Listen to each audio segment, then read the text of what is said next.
Nayib Bukele sacude el panorama político de Uruguay al consolidarse como el líder internacional con mejor imagen y mayor aprobación en el país rioplatense.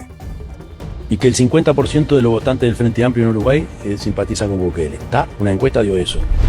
Fuego amigo y pánico moral. El presidente dice la verdad por accidente. Bukele es un fenómeno real que exige ser estudiado porque está resolviendo problemas que nosotros no podemos. Apoya tu canal de Fe y Política. Ahora puedes hypear nuestros videos y ayudarnos a crecer. Cada vez que hypeas un video, le das un impulso extra para sus visualizaciones y aparezca en más recomendaciones. ¿Cómo hacerlo? Es muy fácil. Busca el botón hypear dentro del video en tu móvil, dale tu apoyo con puntos y listo. Ya estás ayudando a que este contenido llegue más lejos. Cada semana puedes apoyar varios videos. Ayúdanos y danos ese empujón. La izquierda uruguaya se acaba de mirar al espejo y lo que vio reflejado les congeló la sangre. El progresismo histórico, el de la superioridad moral, el del garantismo intocable y las teorías académicas de salón. Ese mismo progresismo acaba de estrellarse contra un muro de realidad y descubrió algo aterrador: a su propio votante, al trabajador de a pie. No le importa un carajo sus teorías sociológicas. Le importa no morir desangrado en la calle volviendo de trabajar. El 1 de marzo de 2026, Yamandú Orsi asumió la presidencia de la República Oriental del Uruguay bajo la bandera del Frente Amplio. Apenas 2 meses después, en mayo de 2026, concedió una entrevista al podcast argentino Casillero Vacío. Allí, el presidente analizó una encuesta reciente sobre la imagen de líderes internacionales en Uruguay. Los números revelaban una fractura estructural en su propia base. Orsi declaró textualmente: el 50% de los votantes del Frente Amplio simpatizan con Bukele, y de inmediato añadió su conclusión: que una encuesta dé ese resultado es tremendo. Y que el 50% de los votantes del Frente Amplio en Uruguay simpatizan con Bukele. Una encuesta dio eso. Tremendo, ¿no? ¿Y qué te lleva a pensar? ¿Qué quiere decir? Que la izquierda llegó tarde a esta discusión. En Europa también. En vez de hablar de seguridad, hablamos de convivencia. La derecha te tomó la bandera de la seguridad, que es un derecho humano. Esa fue la palabra exacta del presidente de la República. Tremendo. No lo dijo como un jefe de Estado que asume el fracaso rotundo de su propio modelo de seguridad. Lo dijo con la fascinación fría de un académico sorprendido por el comportamiento incomprensible de los insectos en su laboratorio. El presidente socialista de Uruguay no entiende a su propio pueblo. No logra procesar por qué el trabajador honesto de Cascaballe del Cerro o el vecino que madruga en la periferia profunda de Canelones prefiere el autoritarismo revulsivo y brutal de Centroamérica antes que el progresismo de Salón Tibio y bien hablado de Montevideo. Hoy vamos a explicar al poder por qué ocurre esto. Hoy vamos a demoler la gran mentira de la convivencia y vamos a usar el arma que más le aterra a la élite política: el sentido común. Damos inicio.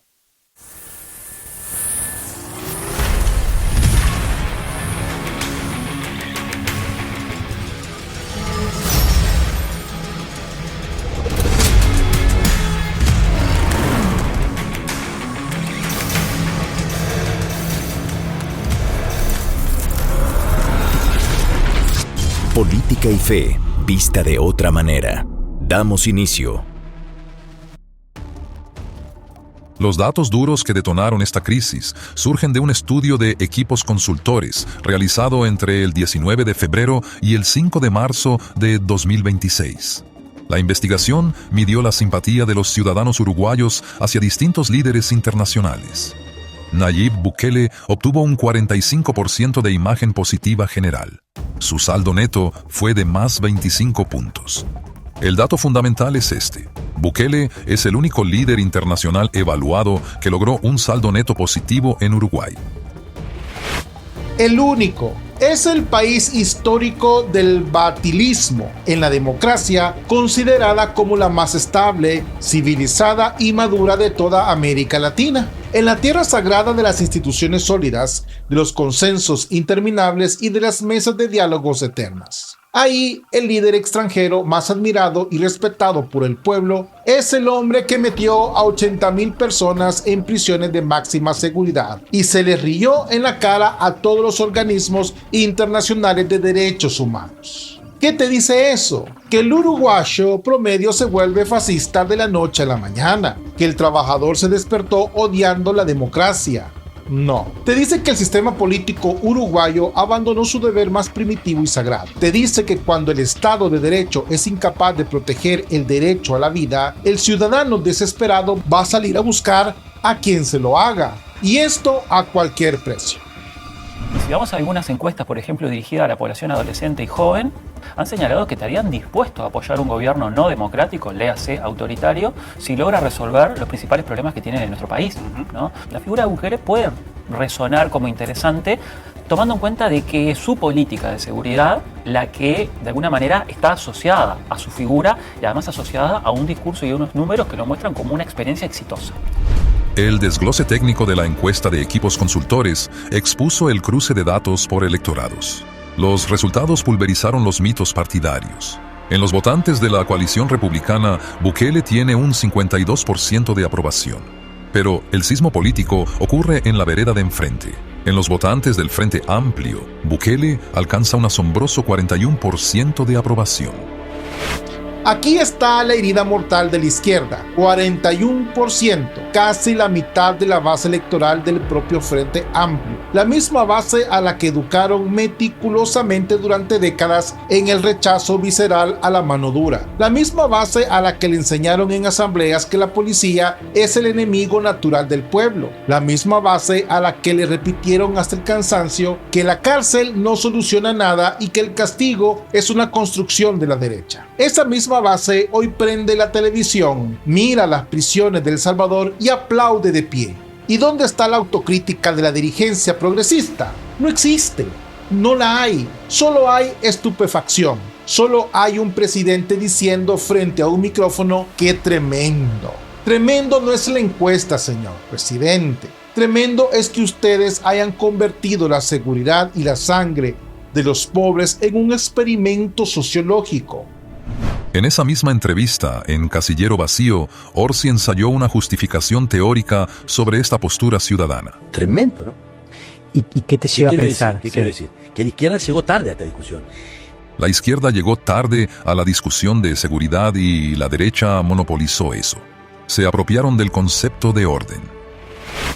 Cambiemos el marco de una vez por todas. La derecha no se apropia del orden. Ustedes se lo regalaron con moño. Ustedes abandonaron el orden por pura cobardía semántica, porque les daba pánico que la academia, los sindicatos y las élites culturales de los cafés de Montevideo los llamaran represores. Prefirieron cuidar su imagen impecable en los foros internacionales antes que cuidar al vecino de a pie que volvía de trabajar a las 11 de la noche rezando para que no lo maten por un teléfono.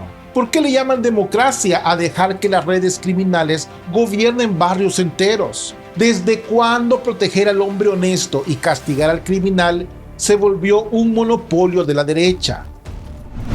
La raíz de este enfoque tiene historia. Durante los gobiernos anteriores del Frente Amplio, el léxico oficial del Estado sobre la seguridad fue deliberadamente modificado. Se prohibió en la práctica hablar de represión del delito. La directiva fue priorizar sistemáticamente el uso del término convivencia ciudadana por encima del concepto de seguridad pública. La trampa asesina de las palabras, la estafa maestra del lenguaje, la convivencia, una palabra hermosa y poética para presentar una tesis de sociología o en un congreso de paz, pero una burla macabra y humillante para la familia que vive frente a una boca de pasta base en la periferia profunda. La convivencia exige, por definición, igualdad de condiciones y respeto mutuo. No hay convivencia posible entre una madre trabajadora y un sicario armado hasta los dientes. Ahí no hay convivencia, lo que hay es sometimiento absoluto. Y cuando el Estado progresista llega al barrio destrozado a proponer talleres de convivencia en lugar de meter preso y aislar al que se le dispara, el Estado se vuelve cómplice directo de este sometimiento. El progresismo le exigió a la víctima que aprendiera a convivir pacíficamente con su victimario, y ahora desde su despacho se le sorprenden de que esa víctima mire a Bukele como un redentor. No es fascismo, es instinto de conservación, es sentido común básico. El propio Yamandu Orsi ha mostrado contradicciones públicas sobre este tema. Meses antes, en un desayuno organizado por la revista Búsqueda, el entonces candidato se refirió a las políticas de Bukele. Las calificó textualmente como un ejemplo a analizar y un ejemplo a estudiar. Inmediatamente tras recibir críticas durísimas desde el ala más dura de su propio oficialismo, Orsi tuvo que salir a aclarar en la radio FM del Sol que el modelo salvadoreño era inaplicable e inaceptable en Uruguay. Afirmó que bajo ningún concepto ejecutaría medidas que violenten los derechos humanos, la democracia o la libertad. Fuego amigo y pánico moral. El presidente dice la verdad por accidente. Bukele es un fenómeno real que exige ser estudiado porque está resolviendo problemas que nosotros no podemos, pero su propio partido, los celadores implacables de la pureza ideológica, le saltan al cuello en menos de 24 horas. Y el presidente retrocede, pide perdón por pensar fuera de la caja, agacha la cabeza y aclara rápidamente que jamás violaría los derechos humanos. Pero hagamos de una vez la pregunta que les da vergüenza. ¿Dónde están los malditos derechos humanos de la población que vive arrinconada por los narcos? ¿Acaso el crimen organizado no violenta y escupe sobre la democracia y la libertad todos los días en los barrios que ustedes mismos gobiernan? La hipocresía es absoluta y repugnante. Se rasgan las vestiduras y lloran por los derechos humanos de los delincuentes tatuados en El Salvador, pero guardan silencio cómplice y cobarde ante la dictadura diaria del narcotráfico en su propio suelo. En la misma entrevista de mayo de 2026, buscando respuestas, el presidente Orsi hizo una profunda reflexión sociológica. Afirmó: "Nos fuimos de mambo, tenemos que hacernos cargo de haber subestimado la espiritualidad". El mandatario vinculó la estricta laicidad del Estado uruguayo con la falta de contención en los sectores más vulnerables. Señaló que la espiritualidad es, en la enorme mayoría de los casos, el único salvavidas para la población excluida del sistema. Aquí el bisturí debe ir hasta el hueso. Nos fuimos de mambo. El Estado laico, hiperracional y burocrático vallista se creyó Dios. Creyeron en su soberbia intelectual que con planes sociales, transferencias directas y tarjetas de asistencia iban a llenar el vacío en el alma del ser humano. Trataron al pobre simplemente como un estómago que llenar, con una cifra en una planilla de Excel. Nunca lo trataron como una persona con dignidad trascendente. El Papa León XIII lo advirtió con claridad profética en la Rerum Novarum. El Estado jamás puede absorber al individuo ni a la familia. Su único deber es proteger su dignidad integral, y San Juan Pablo II lo dejó grabado en piedra. El ser humano no se reduce jamás a sus condiciones materiales. Al vaciar a los barrios de fe, de propósito y de sentido de comunidad moral, la política dejó un desierto inmenso. ¿Y quién cree que ocupó ese desierto? El narco con su dinero fácil y su falsa pertenencia, las sectas con su manipulación emocional y ahora la idolatría política por el hombre fuerte que promete limpiar la sangre. Ustedes crearon el vacío existencial. El sentido común dicta que alguien más despiadado lo iba a llenar. Las encuestas de abril y mayo de 2026 reflejan de manera implacable el costo político de esta desconexión. Equipos Consultores reporta apenas un 27% de aprobación y un aplastante 48% de desaprobación a la gestión de Orsi. Un saldo neto profundamente negativo de menos 21 puntos. El dato más crítico es el desplome interno. Entre los propios votantes del Frente Amplio, la desaprobación a su presidente subió 15 puntos en solo 2 meses, pasando del 13% al 28%. Esto no es una fría estadística de consultoría, esto es una sentencia de divorcio en pleno desarrollo. El pueblo trabajador le está dando la espalda al presidente a los 2 meses de asumir el poder. No es una conspiración de la derecha, no es una campaña de los grandes medios de prensa. Son sus propios votantes que le están diciendo basta. Los mismos simpatizantes que simpatizan en silencio con Bukele son los que hoy desaprueban a Orsi en voz alta. La razón es simple: el ciudadano no come relato. El ciudadano paga sus altísimos impuestos, exige seguridad básica para su familia y recibe a cambio discursos interminables sobre la profunda complejidad del problema. Ante estos números críticos, la exintendenta y máxima referente oficialista, Carolina Cose, intentó calmar las aguas calificando la situación como una simple luz amarilla. Cose argumentó públicamente que esta caída abrupta se debe a factores internacionales, a problemas macroeconómicos globales y a un supuesto déficit de comunicación del gobierno al intentar explicar la degradación heredada de la administración anterior.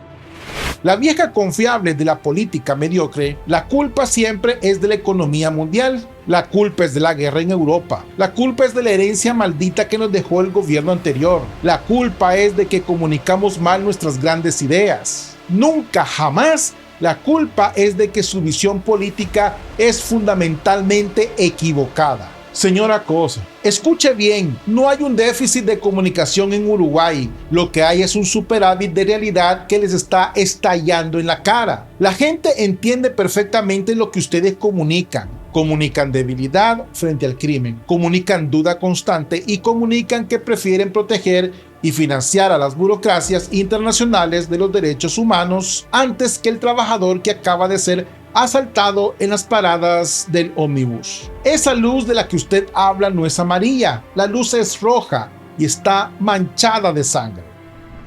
Desde la oposición, el ex candidato Álvaro Delgado del Partido Nacional lideró la ofensiva política. Declaró ante los medios que el gobierno de Yamandú Orsi está completamente desorientado en seguridad. Afirmó con dureza que, bajo esta administración, la batalla contra el narcotráfico se da por perdida antes de empezar.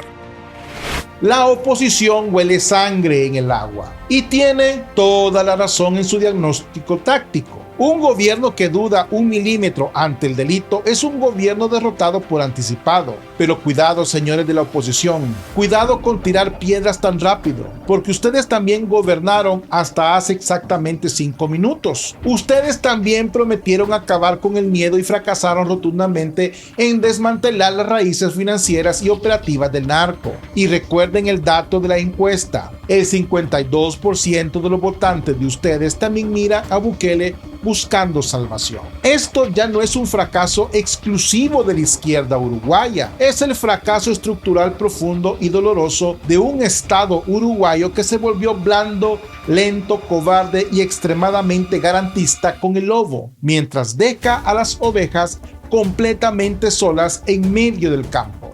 Frente a la presión, el presidente Orsi planteó como posible salida la necesidad de salir de los carriles normales de seguridad. Propuso públicamente utilizar más tecnología de vigilancia, aplicar mayor inteligencia criminal y buscar coordinación internacional urgente para combatir redes criminales que, según sus propias palabras, hoy tienen más peso que el Estado. No basta con tecnología. Las cámaras de seguridad no detienen las balas de los sicarios, solo graban cómo te matan. Los algoritmos no patrullan las calles a las 3 de la mañana. La solución es firmar cheques para comprar más drones ni organizar más cumbres internacionales con sándwichitos y café para debatir el crimen. La solución real es que el Estado recupere de una vez por todas el monopolio de la fuerza y tenga el valor de ejercerlo sin complejos de culpa. La solución exige una decisión moral previa que la política se niega a tomar. El Estado debe decidir de qué lado está. ¿Está del lado del delincuente reincidente que se escuda astutamente en sus derechos constitucionales o está del lado del ciudadano de a pie que lo único que pide es vivir, trabajar y morir en paz? Se necesita orden porque sin orden, entiendan esto, no hay libertad posible. El sentido común exige limpiar las calles, exige desmantelar físicamente las bocas de pasta base y salir a los cabecillas en prisiones donde no tengan ni un solo privilegio. No estamos hablando de represión ciega ni de locura autoritaria, estamos hablando de justicia implacable. La verdad debe tener consecuencias reales. Si el Estado no tiene el valor de castigar el mal con toda la fuerza de la ley, el Estado se convierte automáticamente en cómplice de ese mal. Esa es la verdadera y única política social que está esperando desesperadamente los barrios de Uruguay. 50%. Esa es la cifra que dejó al presidente de la República sin palabras. La izquierda, que prometió construir el paraíso terrenal de la igualdad, hoy ni siquiera te puede garantizar que llegues vivo a tu casa después del trabajo. Y ante el desastre de su propia creación, su única respuesta institucional es el asombro. Le llaman tremendo a lo que el ciudadano común, al que se juega la vida todos los días, le llaman simple instinto de supervivencia. Si la élite política uruguaya toda entera no despierta de inmediato de su siesta garantista y asume su deber moral y absoluto de imponer el orden, el próximo líder que arrase en las urnas no va a venir a pedir permiso en el Parlamento, va a venir a pedirle las llaves de las cárceles. Y el pueblo, asqueado y harto de tantas mentiras, se les va a entregar directamente en la mano. ¿Y tú qué piensas de todo esto? Te leo en los comentarios. Bendiciones, paz y bien. Dios con ustedes. Bienvenido a tu canal Política y Fe, vista de otra manera, con Mau Caballero. Suscríbete, comparte y da clic a la campanita para notificaciones de nuevo contenido.